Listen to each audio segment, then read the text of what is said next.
Hey guys, it's Ann Yorks, and today I'm going to show you how to make the cutest ice cream cookie cone with rainbow sprinkles. It's going to be a ton of fun. Let's cookie it up.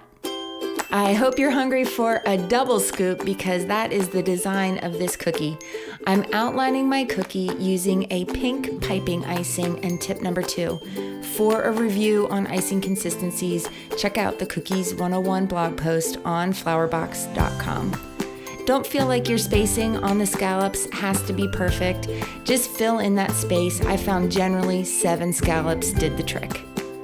Now it's time to flood in. I'm using a 10-second flood icing, and I'm just real generous with that flood icing, not letting any cookie show so that I can see a nice, full, flat icing surface when this icing is dry.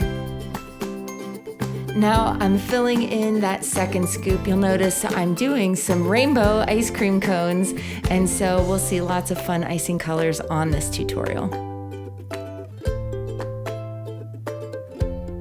Once that base icing is dry, we're ready to add that dripping icing at the top of the cone. I'm using a flood icing because this area is a small icing area, and it's just easy to outline and flood all with one bag.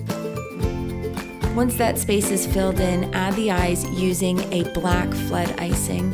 Anytime you're adding eyes, those will widen out just a hair, so make those eyes a little smaller than you think they need to be. Add a catch light using the white flood icing. Now let's add some details. We're going to pipe diagonal lines on the cone, going from left to right, and then we'll just repeat that going in the opposite direction. Again, I'm trying to keep my spacing even, but don't feel like it has to be perfect. I sized my tip down on the black icing to a tip number 1 to keep that smile nice and small. And then we're gonna bring this cookie to life by blushing a little rosiness onto his cheeks. I'm using the Carnation Pink Crystal Colors, which is an edible food coloring dust. Now for the fun part. Switch your tip to a star tip number 13 to add that chunky texture on the bottom of each scoop. I'm just adding a scallop line following my outline of the cookie.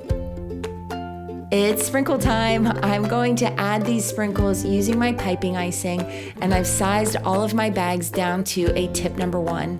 I like piping the sprinkles because I like controlling the placement, and I also love that the colors match all of the different ice cream cones, but you can use actual sprinkles if it's easier.